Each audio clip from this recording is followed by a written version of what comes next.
Hi everyone, I'm Suyuk from One Stop Solution. In today's video, I will show you how to use two Telegram accounts in iPhone.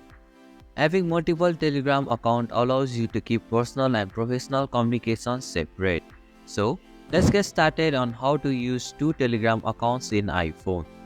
First, open the Telegram app on your device. Tap on the settings option from the bottom right corner of your screen. Now tap on the edit button from the top right corner.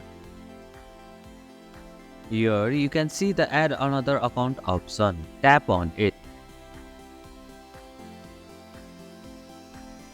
Enter the phone number associated with your second Telegram account and tap on the continue button.